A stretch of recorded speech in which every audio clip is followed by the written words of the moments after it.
We have our dinner and we are happy. She's like, yep, I'm good. All right, so topic of the day is, how do you know if your horse is overweight? So a lot of people try to have a lot of conversations about like how to tell if they have an overweight animal. With horses, and both of these guys were overweight at one point in my ownership of them. I've had him since he was 4 years old.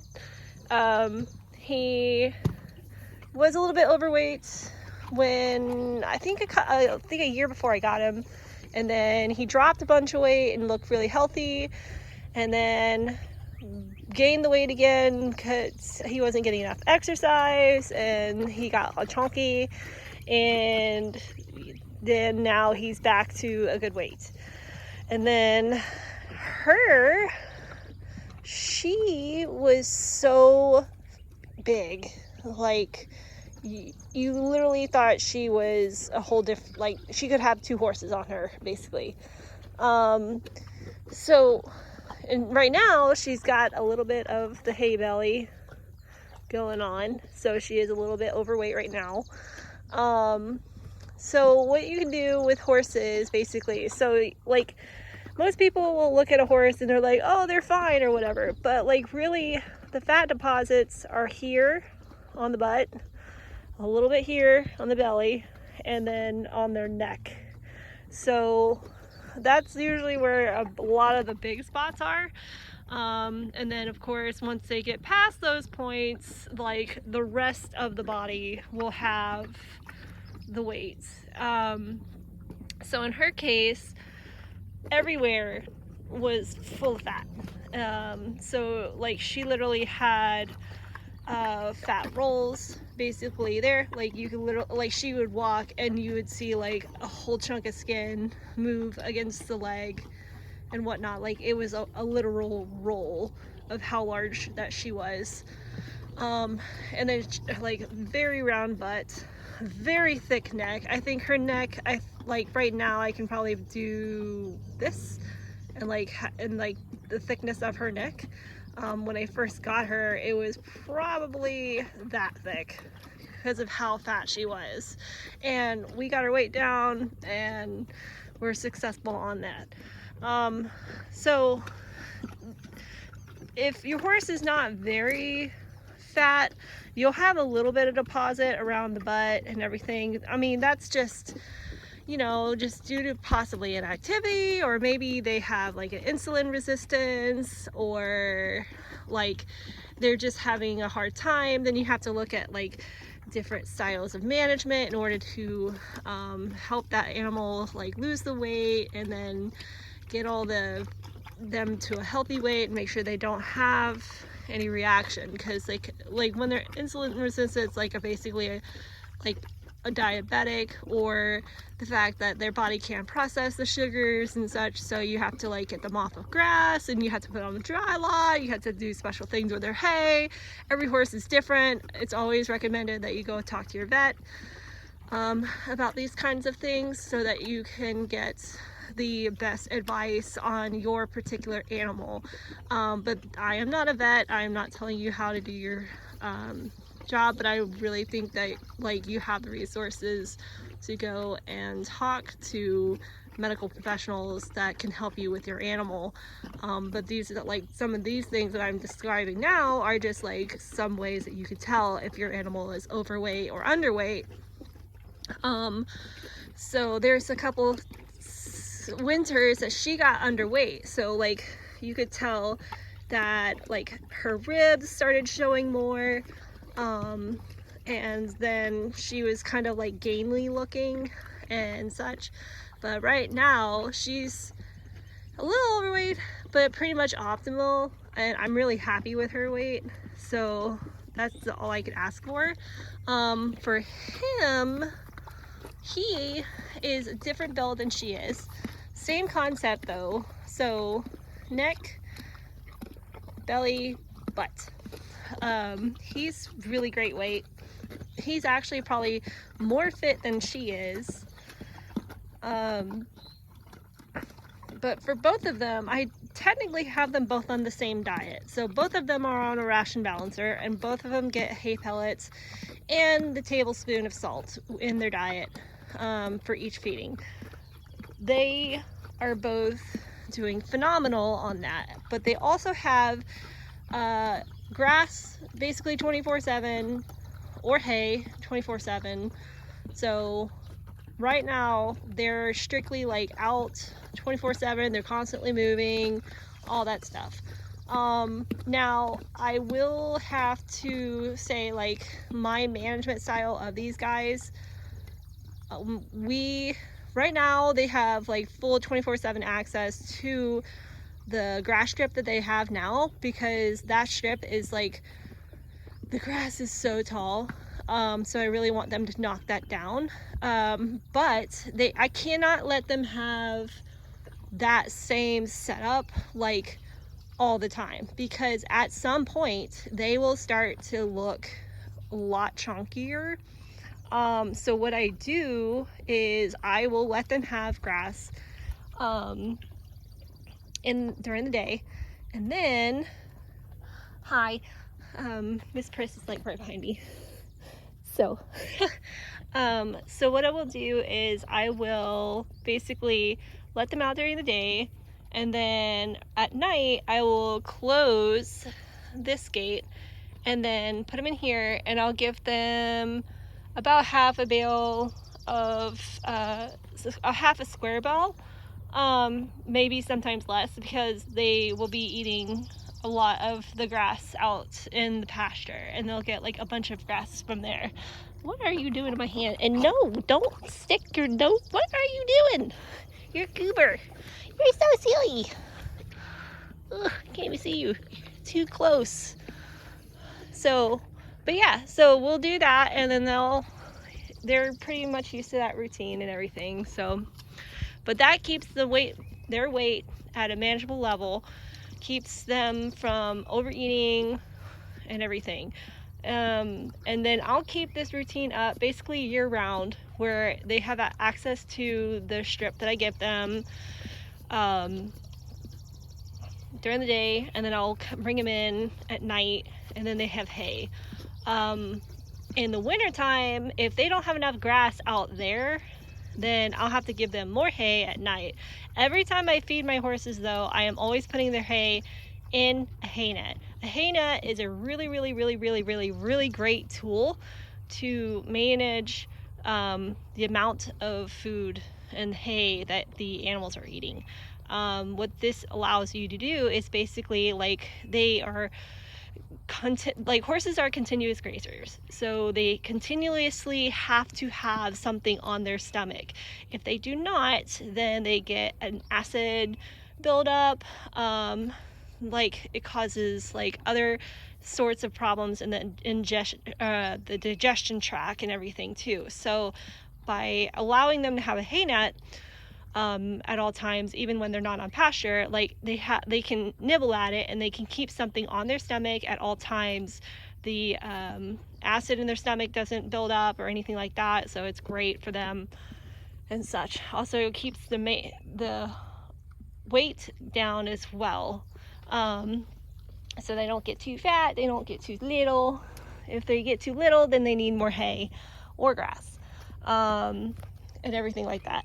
I tried at one point to like mess with their diet to see, you know, if I gave more grain or whatever, or the ration balancer, like, what would happen.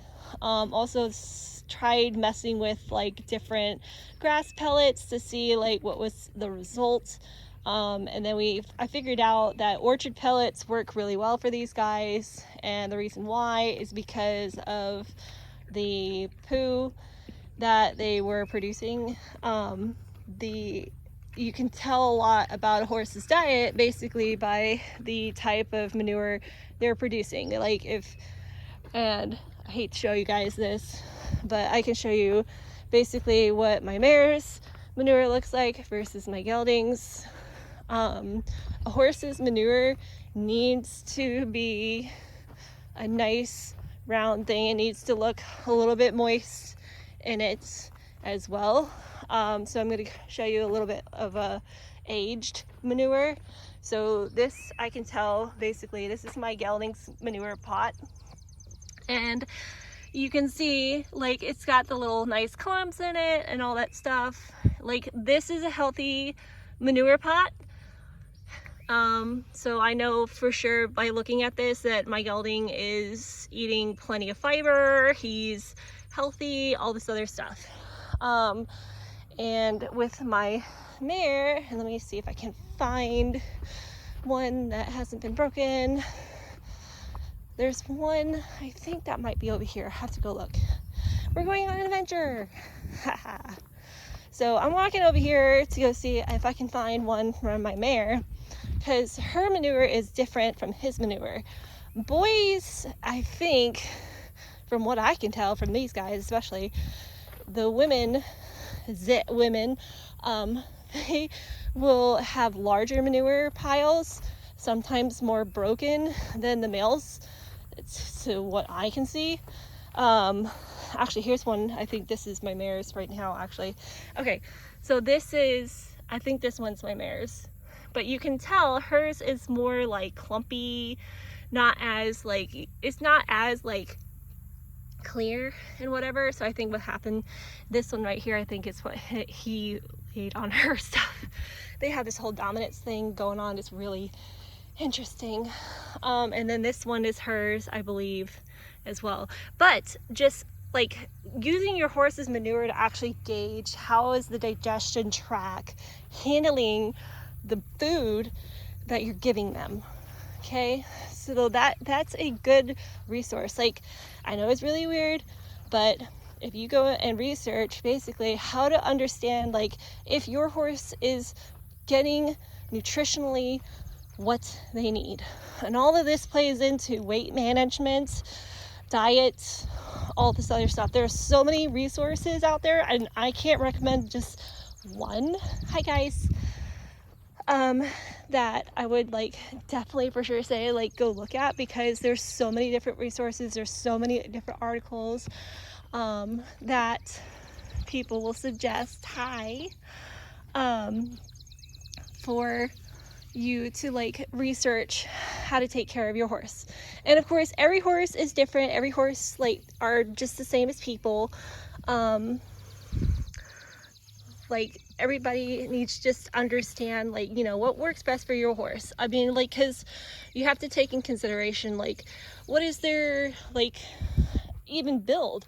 And like for her, she's got a tinier mouth than he does, so she's constantly nibbling on stuff. So I think sometimes she has a hard time getting enough nutrients in her body because she has a smaller mouth than he does. So like her bit size actually is like 3.75 inches for her bit, and he is 4 1/4, and it's insane because she's a little bit bigger than he is. But just having that knowledge, you can know like, okay, like how does it affect my animal getting enough nutrition in their body?